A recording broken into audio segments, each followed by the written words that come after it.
even when I'm down. Got my head in the clouds and my feet on the ground. I got big dreams. Gonna make 'em. Yes, we've got big dreams here at the Genius Lab, where we are talking today about all kinds of fun stuff. Today we're going to talk about turning things around. This is I don't know what, number 30, 31, 32, something like that, from my book, Release Your Shit and Reclaim Your Power. And today we're going to talk about when you get triggered, how do you turn it around? Okay? This is sometimes one of the hardest things that I have challenges with all the time. Think of your emotional state as a ocean liner, not as a speedboat. Okay? So when you get triggered, when somebody pushes your buttons, you might not be able to immediately go from, I want to punch your face in, to kumbaya, you're the most amazing person in the whole wide world.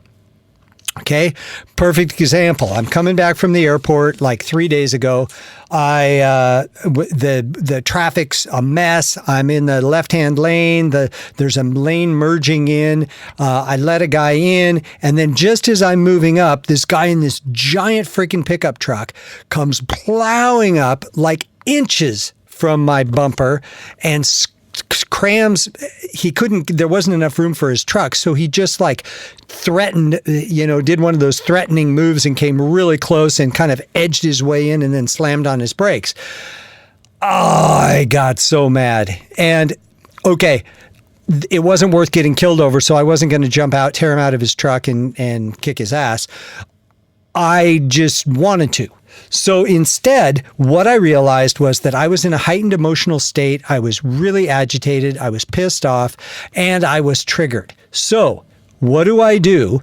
Is I start immediately looking at the cause and effect situation. So did anything happen to my car? No, I didn't get hit. Yes, it was close. I can talk close all day long and go, oh my God, can you imagine how close he came? Nobody fucking cares, right? And so what? Like in the long term, in the big scheme of things, who cares, right? So then the next thing is, so what is the most helpful thing I could do here? Well, I could call the police and say that, he could possibly be a drunk driver because he's driving really radical. But by the time the cops ever caught up to him, it wouldn't really do any good. And I doubt he was drunk anyway. He was just a jerk in a great big giant fucking truck. So then how much real estate am I going to give him? How much of my mind am I going to give him? And as I'm thinking about all these things, all of a sudden I'm de-escalating my pissed offness. And it was really funny because in a matter of just a few minutes, we weren't talking about him anymore, and I was fine. The other thing that I started to think about was, what is it like to be around me right now? Okay, so I had two people in the car that I had picked up from the airport. And so my question was, excuse me, that was my microphone stand that I had to move. Oh my goodness. I didn't realize it was going to creak so badly. Anyway, actually, that was my neck. Yeah, no, just kidding. So how would they feel being in the environment of my anger? Because it's not fun to be around people that are pissed off. At least I don't think so.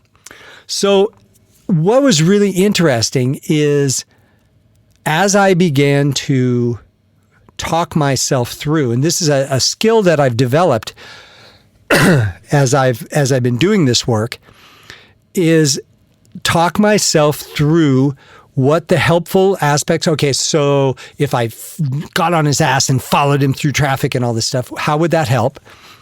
Okay, I couldn't figure out a reason why or how that could be helpful.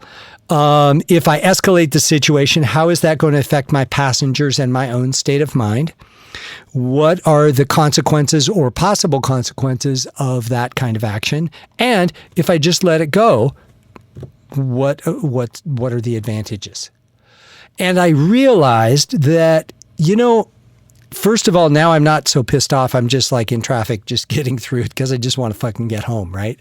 And the people that were in the car with me are now calming down because they got pretty scared that we were going to get hit. And I realized there was probably, as soon as I saw that guy jamming in, I could have immediately stepped on my brakes and slowed down and made a little bit more room for him, and then just had it not be a big deal. So start looking at what serves your purpose.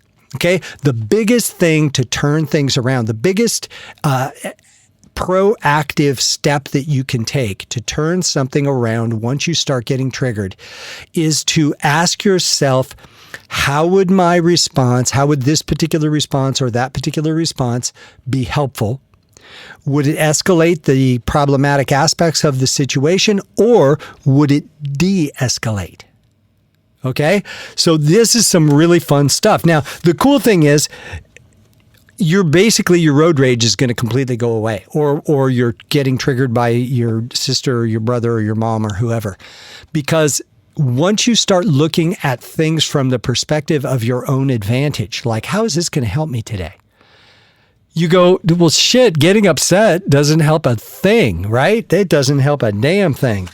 And so it's like, oh, well, why would I even want to begin to respond this way and escalate the problem?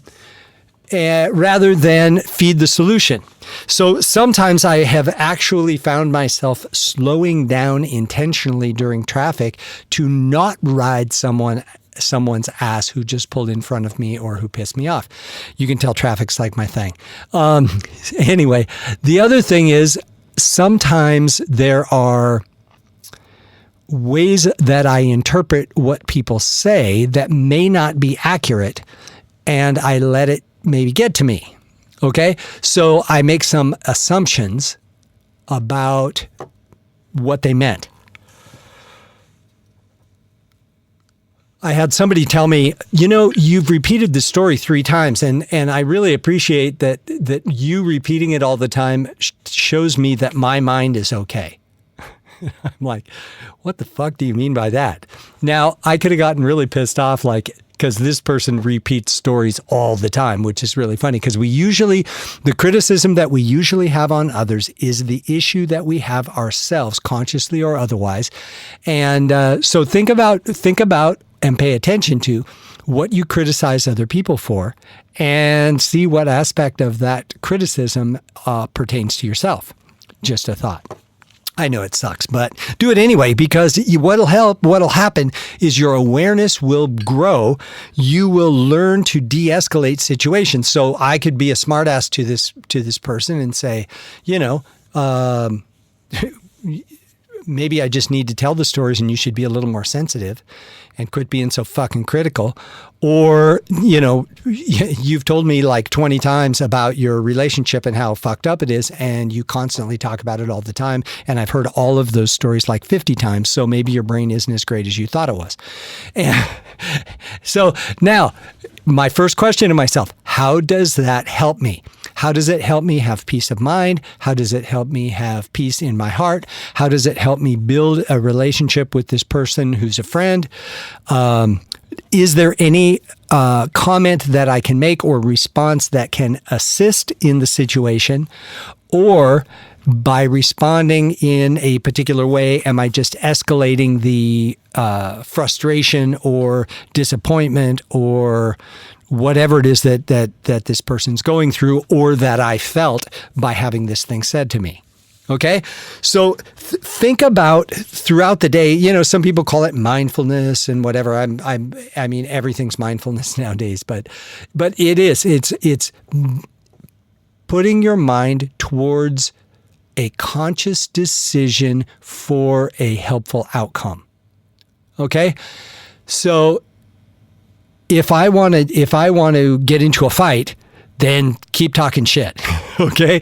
If you want to have a nice, peaceful day and you want to not be in a fist fight, shut the fuck up, or find a way to detour the conversation towards a helpful solution. Okay. So think about that for today. As you listen to this podcast, maybe hit it again and just see, there's these 5 steps for reclaiming your power. And one of the most significant aspects of reclaiming your power is not allowing the world around you to be in control of your emotional state. Okay? Shall I say that again? One of the most important aspects of claiming your power is to not let the world around you be in charge of your emotional state. Okay? They don't do it to you. They just do it. And you take it on as it being about you. Okay?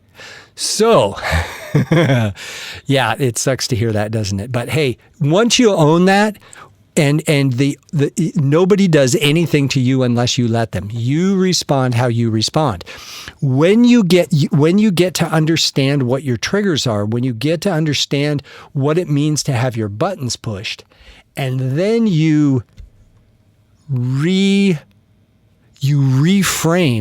the context of that trigger, all of a sudden the trigger doesn't work anymore. And when you decide that you're going to have a response of de-escalation and you're going to throw water on that fucking fire instead of gasoline, your life gets so much better, so much more peaceful, so much more profound, and life just gets better. So think about it. As you complete this podcast, listen to it again. Go through it. Look at your life. Where do you get off the rails? Where do you go rogue? Where do you get pissed off? How do you respond? And can you take a breath before you start yelling at someone and respond consciously in a way that de-escalates the situation and puts you into a place of peace? And one way to do that is to keep looking up.